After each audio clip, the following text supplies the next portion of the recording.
Commander Zekthar stood on the bridge of his ship, looking out at the strange new world below. The planet called Kepler 442b spun slowly in the darkness of space. Its surface was covered with thick clouds and violent storms. Lightning flashed across the sky like angry spirits. This was not a place where most beings would choose to live.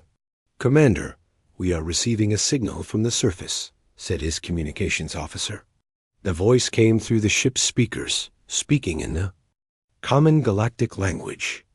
"This is Administrator Jake Martinez of the human colony. We welcome you to our world.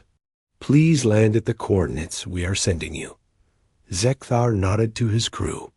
The Velinari had traveled far to meet these humans. His people were known throughout the galaxy as great warriors. Their bodies were covered in hard, crystal-like skin that could stop most weapons. They were strong and brave, but they healed very slowly when hurt. The ship descended through the thick atmosphere. Strong winds rocked the vessel back and forth. Zekthar's crew worked hard to keep the ship steady.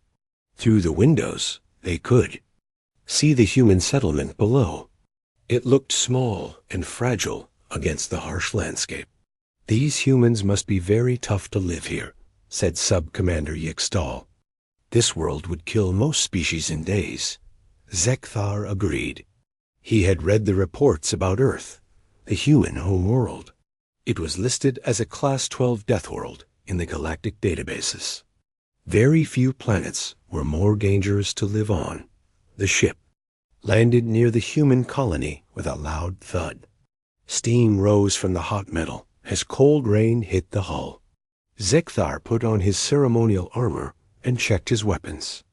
Even though this was a peaceful meeting, a warrior was always ready for danger. Humans had built their main hall from metal and stone. It was not beautiful like Velinari buildings, but it looked strong. Inside, about 50 humans waited for them. They were smaller than Zekthar had expected, with soft pink skin and no natural armor. They looked fragile, like they might break if touched too hard. Jake Martinez stepped forward. He was a middle-aged man with gray hair and kind eyes. "Welcome to our colony, Commander. We are honored by your visit." Zekthar bowed in the traditional Velinari way. "I bring greetings from the Galactic Alliance. We come in peace to learn about your people." The humans had prepared a feast for their visitors. The food was strange, but not unpleasant. Zekthar noticed that the humans ate things that would poison most other species. They seemed to enjoy spicy foods that made his eyes water. "Tell me about your world," Zekthar said to Jake. "How do you survive in such a harsh place?" Jake smiled. "We adapt. Humans are good at that. We fix what breaks, we help each other, and we keep going no matter what happens." As they talked, Zekthar learned more about the colony. The humans had been here for 3 years. Many had died from the dangerous weather, wild animals, and poisonous plants. But those who remained had learned to live with the dangers. A young woman named Lisa Harper was showing some of the Velinari crew around the settlement. She was an engineer who helped maintain the power systems. She laughed easily and seemed unafraid of the alien visitors. "The storms here are terrible," she explained. "We lose power at least once a week, but we always get it back up and running." Outside, the wind was getting stronger. The humans looked worried, but not panicked. They had lived through many storms before. "We should move to the storm shelter," Jake said. "This looks like a big one." But before they could move, a terrible sound filled the air. The metal roof of the hall began to bend and twist. The support beams groaned under the pressure of the wind. Suddenly, there was a loud crack. "Everyone down!" Jake shouted. The roof collapsed with a crash that shook the ground. Dust and debris filled the air. Zekthar's armor protected him from the falling metal, but he heard screams from the humans around him. When the dust settled, he saw Lisa Harper trapped under a massive steel beam. Her leg was bent at a wrong angle, and blood was spreading across the floor. The beam was so heavy that it would take several people to lift it. "Lisa!" Jake called out. He and several other humans rushed to help her. Zekthar expected to see panic and despair. When a Velinari was hurt this badly, it meant months of slow healing. Many would die from such injuries. But the humans did not act like people watching their friend die. "Get the emergency kit," called out Dr. Kevin Ross, the colony's medic, "and find something to use as a lever." The humans worked together with calm efficiency. They used metal bars to lift the beam, while others pulled Lisa free. Her leg was clearly broken, with bone showing through the skin. Blood covered her clothes, and she was very pale. "How bad is it, Doc?" Lisa asked through gritted teeth. "You'll live," Dr. Ross said as he examined her injuries. "But you're going to be off your feet for a while." Zekthar stared in amazement. Lisa was joking with her friends, even though she was badly hurt. Any Velinari with such injuries would be screaming in pain. "We have advanced medical equipment on our ship," Zekthar offered. "Our healers could help." "Thanks, but we can handle it," Dr. Ross said politely. "We've dealt with worse than this." As they carried Lisa to the medical bay, Zekthar wondered how these soft-looking humans could be so calm about such terrible injuries. He had seen warriors with less serious wounds give up hope. The storm passed, and both species worked together to clean up the damage. But Zekthar could not stop thinking about Lisa Harper and how she had faced her pain with such courage. He had come here expecting to meet a weak species that needed protection. Instead, he had found something he did not understand. That night, as he wrote his report, Zekthar found himself wondering what other surprises these humans might have. The galaxy was about to learn that there was much more to this species than anyone had imagined. The next morning, Zekthar woke early and went to check on Lisa Harper. He expected to find her near death, or at least unconscious from pain. When he reached the medical bay, he was shocked by what he saw. Lisa was sitting up in bed, eating breakfast, and talking with Dr. Ross. Her color had returned, and she was even smiling. The terrible wounds from the night before were covered with clean bandages, but she looked much better than any injured person should. "Good morning, Commander," Lisa said when she saw him. "Thank you for helping last night." Zekthar could not hide his surprise. "How are you feeling? You were very badly hurt." "I'm sore, but I'll be fine," Lisa replied. "Dr. Ross says I'll be walking again in a few days." The Velinari commander turned to the human doctor. "A few days?" But her leg was broken in 2 places. The bone was showing through the skin. Dr. Ross nodded. "Yes, it was a bad break. But humans heal faster than most species. We're built to recover from injuries like this." Zekthar did not understand. When a Velinari broke a bone, it took weeks just to stop the pain. Full healing could take months. "What kind of medicine are you using?" "Some kind of advanced healing technology?" "Just basic medical supplies," Dr. Ross said. "Some painkillers, antibiotics to prevent infection, and a metal rod to hold the bone in place while it heals." "Nothing fancy. That is impossible," Zekthar said. "No species can heal that fast without advanced technology." Dr. Ross smiled. "Would you like to see for yourself? I can show you how human healing works." Over the next few days, Zekthar visited Lisa often. Each time, he was amazed by her progress. On the second day, the swelling in her leg had gone down. On the third day, she was sitting in a chair. By the end of the first week, she was walking with crutches. "This is not possible," Sub-Commander Yixtal said when Zekthar told him about Lisa's recovery. "You must be mistaken. No one heals that fast." "I have seen it with my own eyes," Zekthar replied. "These humans are different from other species.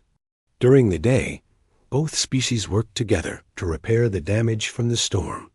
The humans impressed Ziegthar with their ability to work, even when tired or hurt.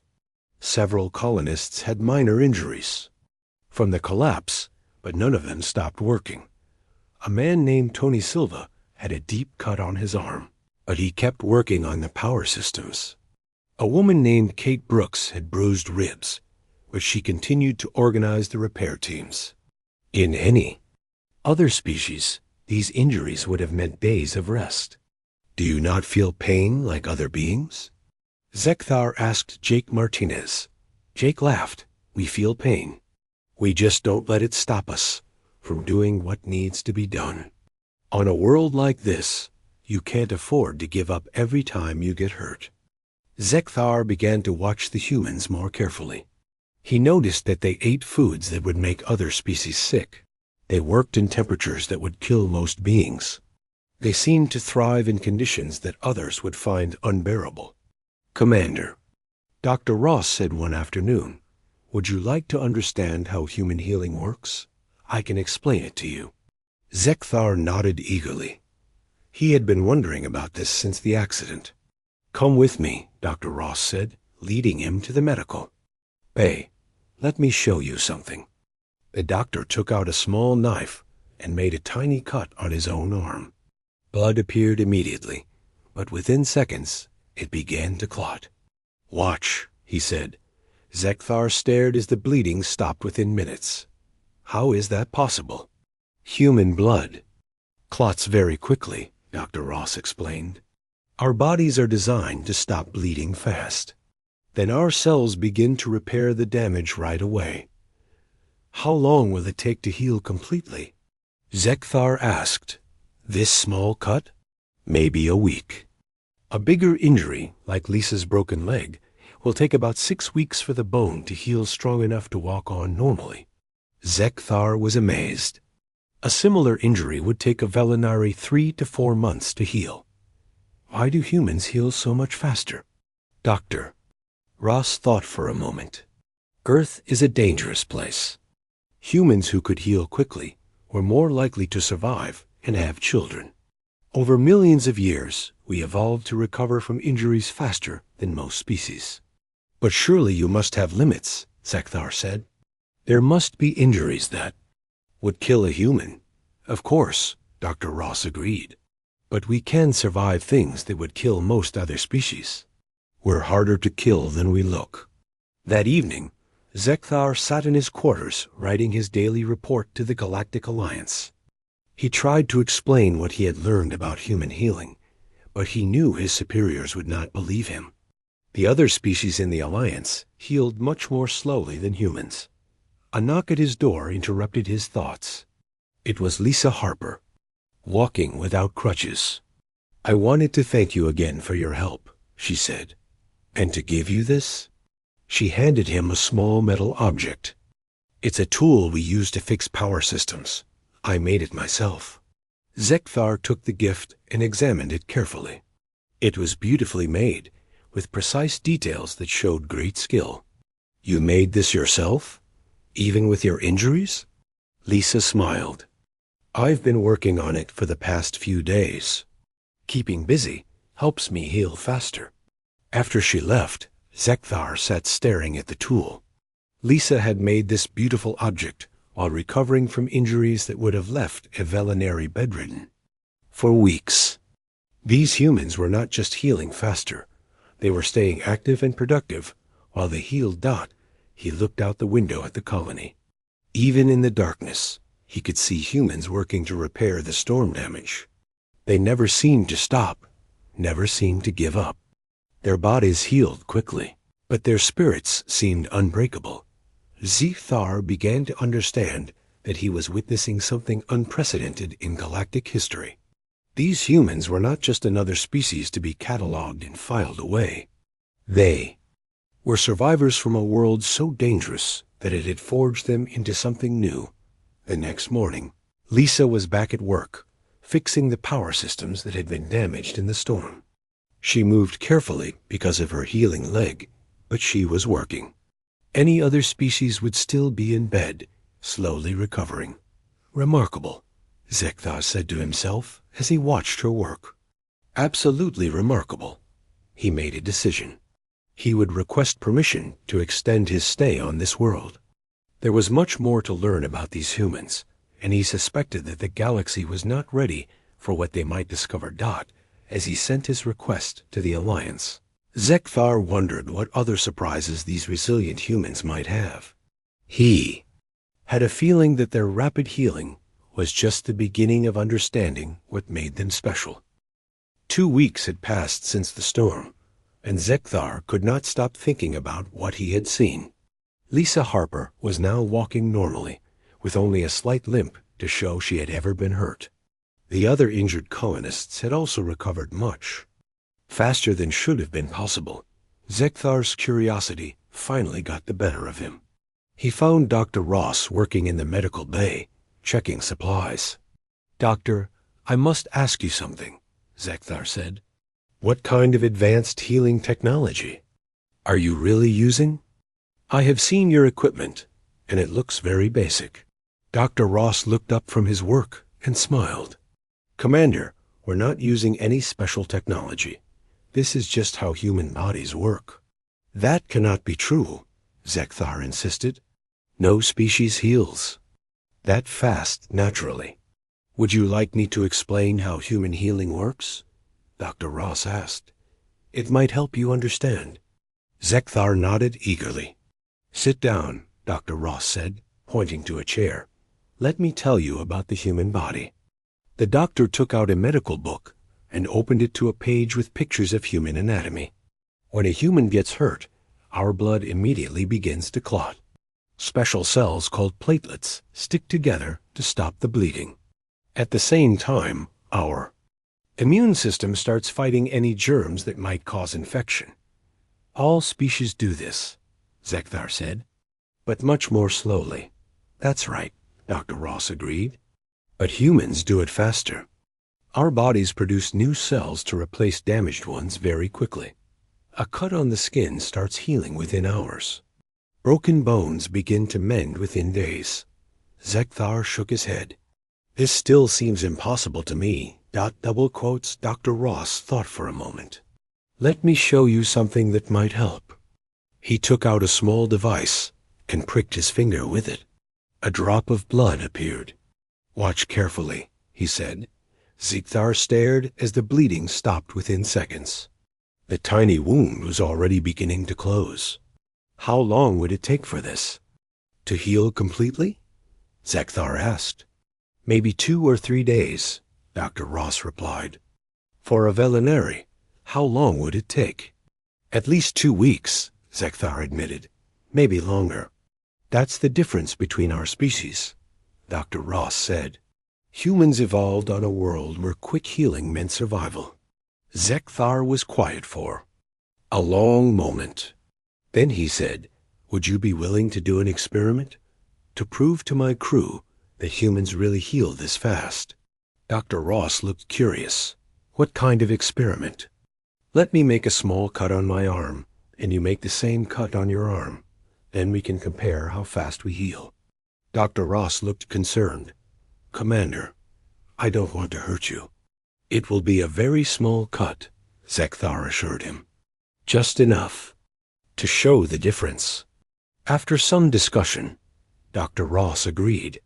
He used a sterile knife to make a small cut on Zekthar's arm, then made an identical cut on his own arm. Both wounds were about 2 inches long and not very deep. "There," Dr. Ross sighed, cleaning both cuts. "Now we wait and see what happens." Within minutes, the human's cut had stopped bleeding and was already beginning to scab over. Zekthar's wound continued to bleed slowly, and the pain was much worse than he had expected. "Does it hurt?" Dr. Ross asked, seeing Zekthar's discomfort. "More than I thought it would," Zekthar admitted. "How do you feel?" "It stings a little, but it's not bad," Dr. Ross replied. "The pain will be gone in a few hours." Over the next few days, Zekthar watched both wounds carefully. Dr. Ross's cut healed quickly. forming a scab that fell off within a week. Zekthar's identical wound remained painful and showed little sign of healing. "This is incredible," Sub-Commander Yixtal said when Zekthar showed him the results. "A human's wound is almost completely healed, but yours looks like it was made yesterday." "I have been thinking about this," Zekthar said. "These humans are not like other species. They are something new." Word of the experiment spread through both the Velinary crew and the human colony. Some of the other aliens were skeptical, but they could not argue with what they saw. Ryan Clark, one of the colony's engineers, approached Zekthar a few days later. "Commander, I heard about your experiment. Would you like to know why humans heal so fast?" Zekthar nodded. "I am very curious about this." "Come with me," Ryan said, leading him to the colony's library. "Let me show you something." The library was small but well organized. Ryan pulled out a book about human history and evolution. "This might help explain things," he said, opening to a page with pictures of Earth. "Earth is what we call a death world," Ryan explained.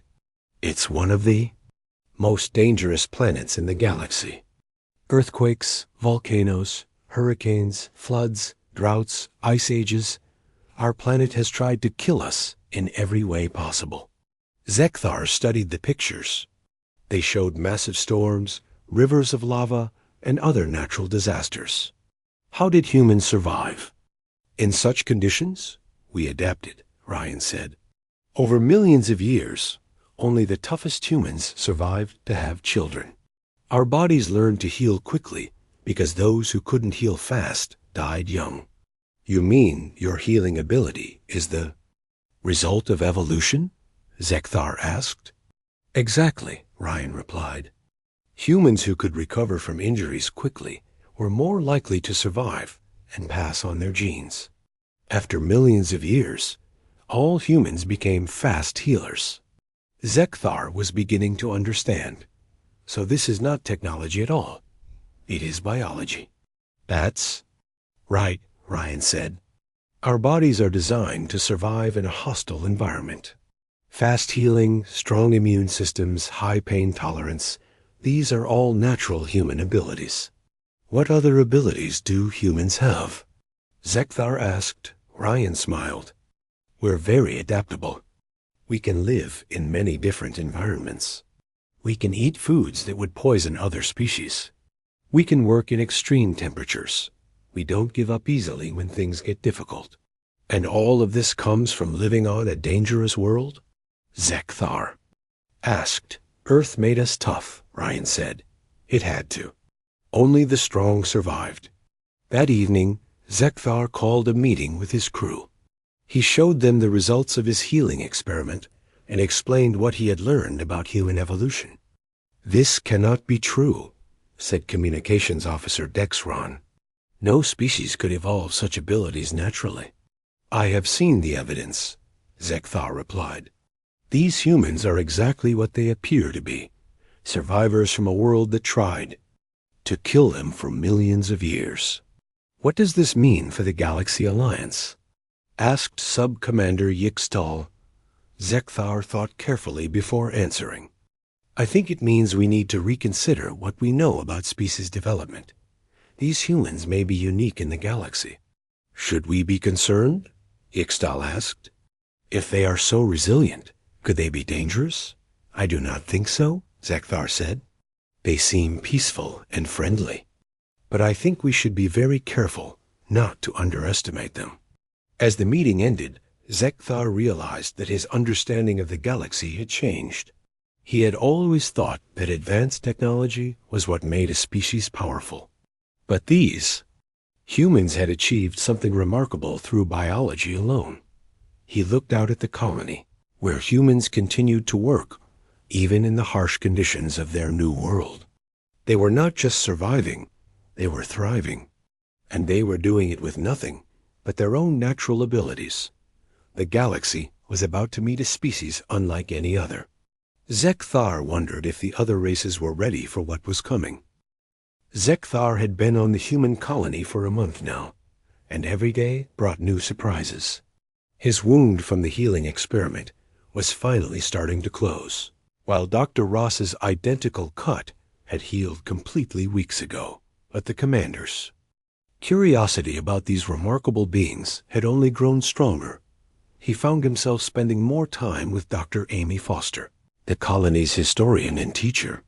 She was a woman in her 50s with gray hair and intelligent eyes who seemed to know everything about human history. "Dr. Foster," Zekthar said one afternoon, "I am trying to understand how your species became so resilient. Can you tell me more about your homeworld?" Amy smiled and gestured for him to sit down. "Earth is a beautiful but dangerous place, Commander. Would you like to hear about it?" "Very much," Zekthar replied. Amy pulled out a tablet and showed him pictures of Earth. "This is where humanity began." "It looks peaceful, doesn't it?" Zekthar looked at the images of blue oceans, green forests, and white clouds. "It looks very pleasant. That's what most visitors think," Amy said. "But Earth is classified as a Class 12 death world. Do you know what that means?" "I have heard the term," Zekthar said, "but I am not sure I understand it." "It means that Earth is barely habitable, even for the species that evolved there," Amy explained. "The weather changes quickly and violently. The ground shakes and cracks open. Mountains explode with fire and ash.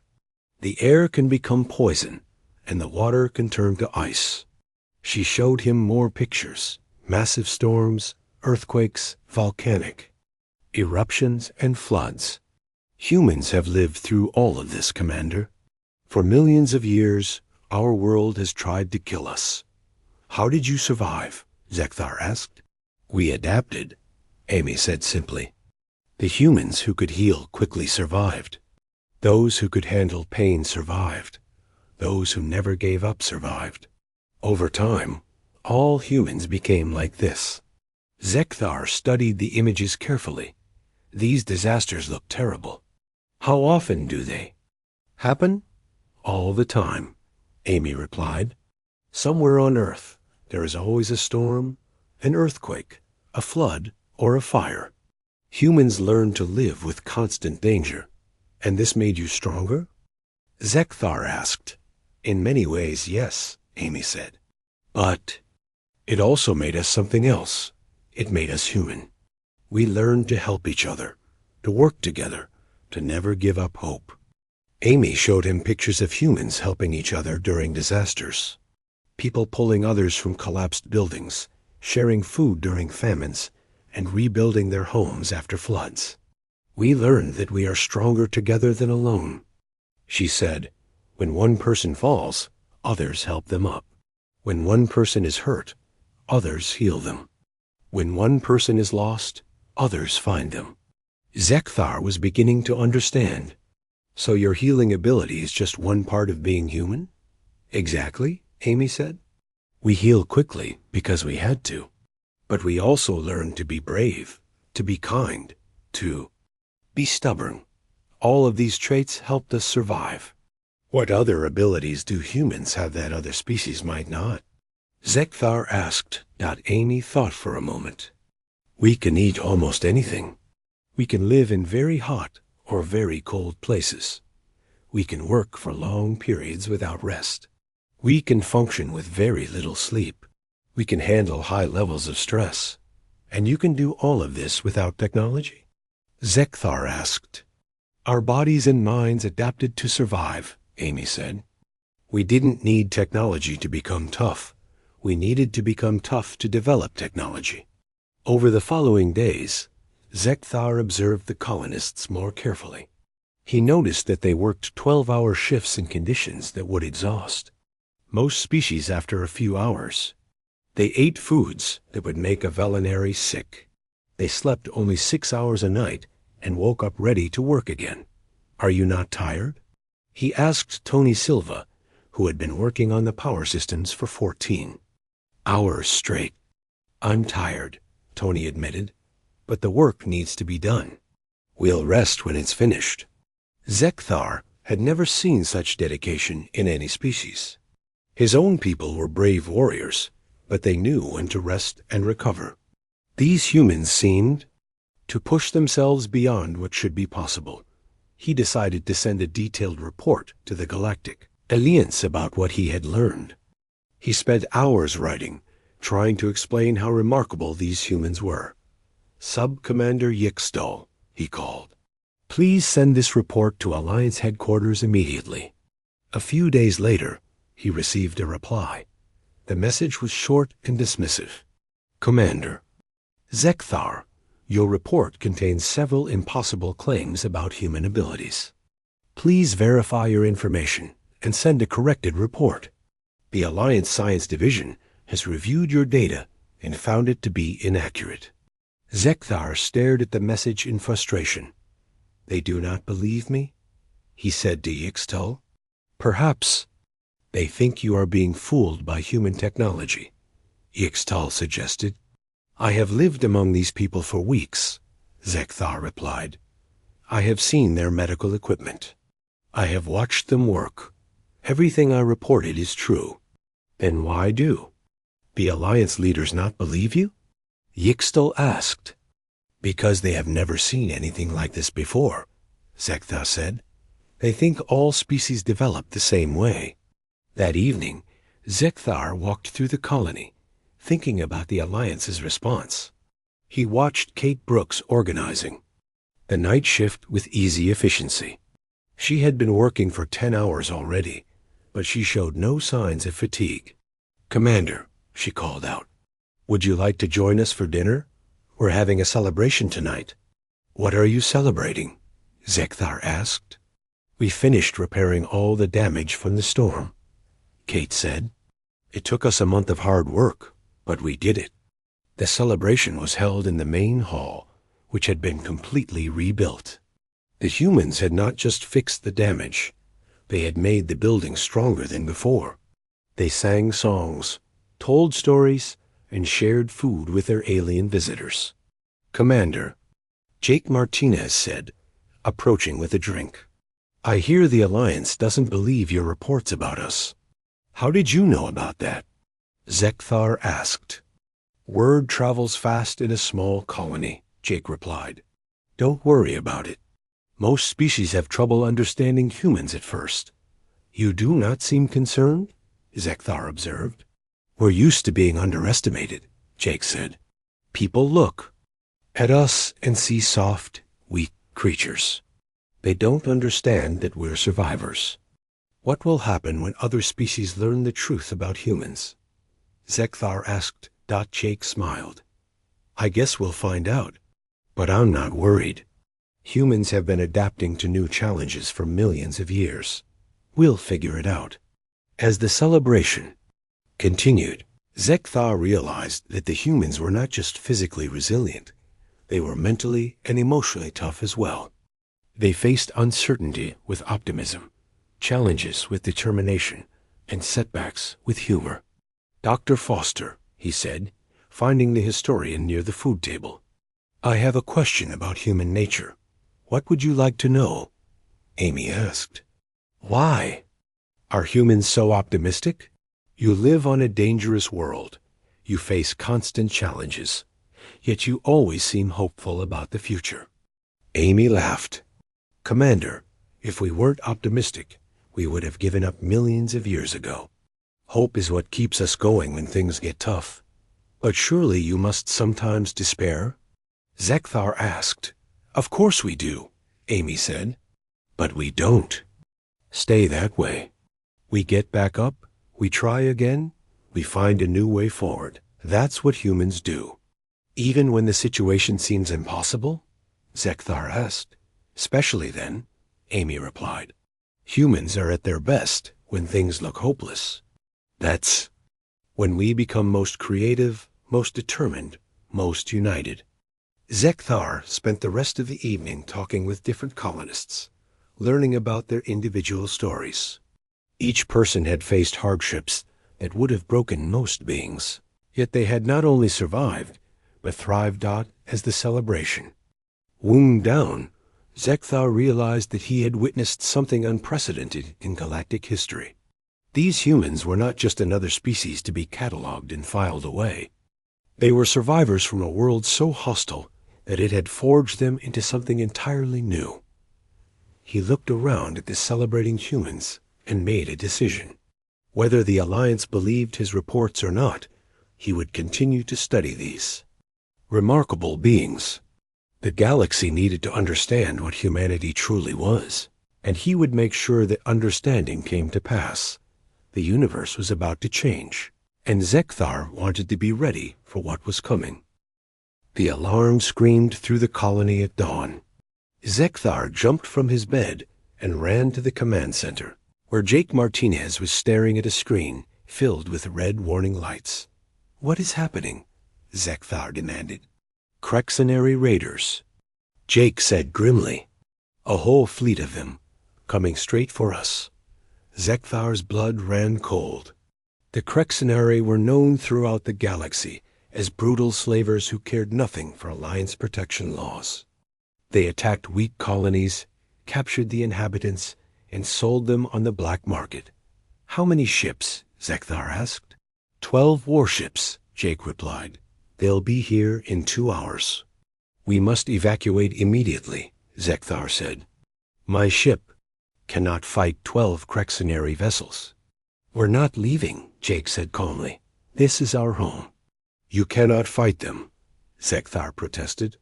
"They will kill everyone or take you as slaves." "Maybe," Jake said, "but we're going to try anyway." Within minutes, the entire colony was mobilized. Humans grabbed weapons, activated defense systems, and prepared for battle. Zekthar was amazed by how quickly they organized themselves. "Commander?" Kate Brooks called out, approaching with a rifle in her hands. "We could use your help." "My crew and I will fight alongside you," Zekthar said. "But you must understand, the Krexenary are experienced warriors. They have superior weapons and numbers." "We understand," Kate replied. "But we won't go down without a fight." The Krexenary ships arrived exactly when predicted. They were massive, dark vessels covered in weapon pods and armor plating. They moved into position around the colony like predators surrounding their prey. Harsh voice crackled over the communication system. "Humans of this colony, you will surrender immediately. Resistance will result in death." Jake picked up the microphone. "This colony is under Galactic Alliance protection. You have no right to attack us." Cruel laughter came through the speakers. "The Alliance will not risk war over a few weak humans. Surrender now, and we will make your slavery quick." "Go to hell," Jake replied, cutting the communication. The first attack came within minutes. Energy beams from the Krexenary ships struck the colony's shields, causing them to flicker and spark. The humans fired back with everything they had, but their weapons were much weaker than the raiders' guns. "This is hopeless," Sub-Commander Yixtal said to Zekthar. "We should retreat and call for reinforcements."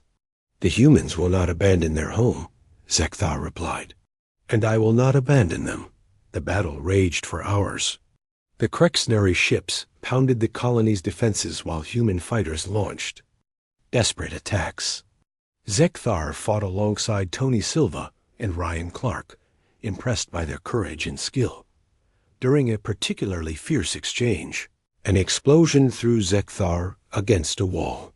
He felt his crystal armor crack and something sharp pierce his side. Pain flooded through his body as he collapsed to the ground. "Commander," Tony shouted, running to help him. "You're hurt bad." Zekthar looked down and saw purple blood spreading across his armor. The injury was serious. It would take months to heal properly. He would be useless for the rest of the battle. "Get him to the medical bay," he gasped. Dr. Ross worked quickly to treat Zekthar's wounds. "I've stopped the bleeding," he said.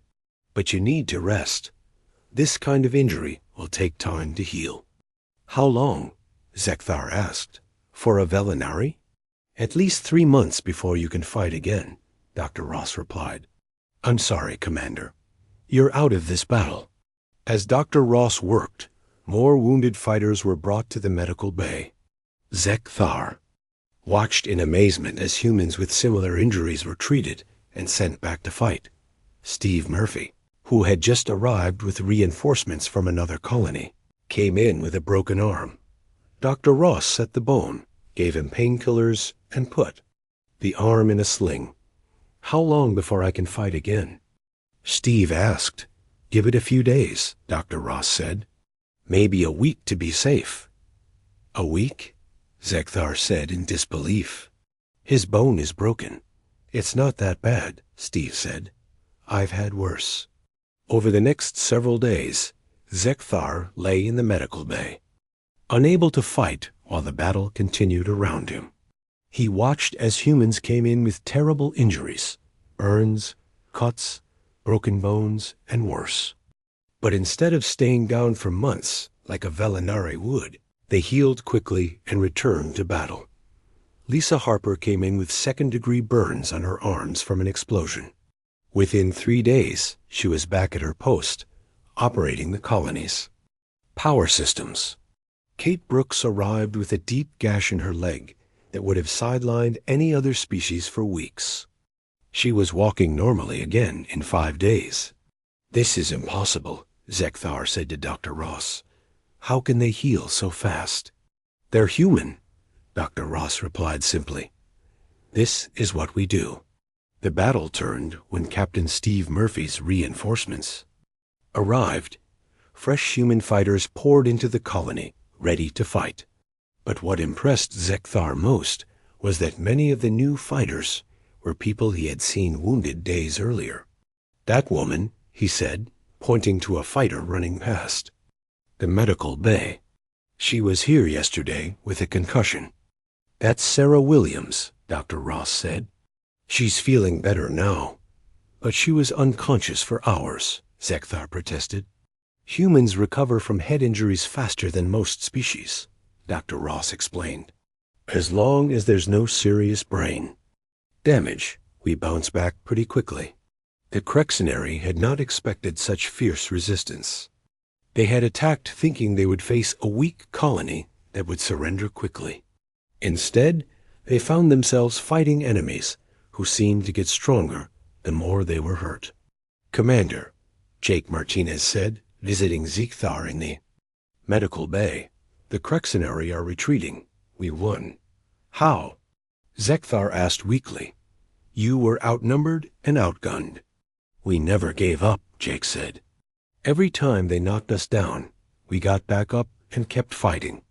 Eventually, they decided we weren't worth the trouble." "But the cost," Zek-Thar said. "So many of your people were hurt." "They're getting better," Jake replied. "That's what humans do. We heal, we adapt, we keep going." Over the following weeks, Zek-Thar watched the colony recover from the battle. Buildings were repaired, weapons were replaced, and life returned to normal. The humans who had been wounded were back to their regular duties, showing little sign of their recent injuries. Meanwhile, Zek-Thar remained in the medical bay, healing slowly from wounds that would have been minor for a human. He had plenty of time to think about what he had witnessed. "Sub-Commander," he called to Yixtal during one of his visits, "send a message to Alliance headquarters. Tell them I need to speak with the High Council immediately." "What will you tell them?" Yixtal asked. "The truth," Zek-Thar replied. "That we have found a species unlike any other in the galaxy. A species that becomes stronger when challenged, that heals faster when hurt, that never gives up when faced with impossible odds." "Will they believe you now?" Yixtal asked. "They will have to," Zek-Thar said, "because humans will not stay hidden on this one world forever. Soon they will spread across the galaxy, and everyone will see what I have seen." A month later, Zek-Thar was finally well enough to stand and walk short distances. He went to the colony's main hall, where a celebration was being held. The humans were marking the anniversary of their arrival on this world. "Commander," Lisa Harper called out, approaching with a smile, "it's good to see you up and around." "How?" "Are you feeling?" Zekthar asked. "You were badly burned in the battle." Lisa held up her arms, which showed only faint scars. "Good as new. How about you?" Zekthar looked down at his own wounds, which were still healing slowly. "I will recover, but it will take time." "That's the difference between humans and most other species," Lisa said kindly. "We're built to bounce back quickly." "Yes," Zekthar said. "I am beginning to understand that."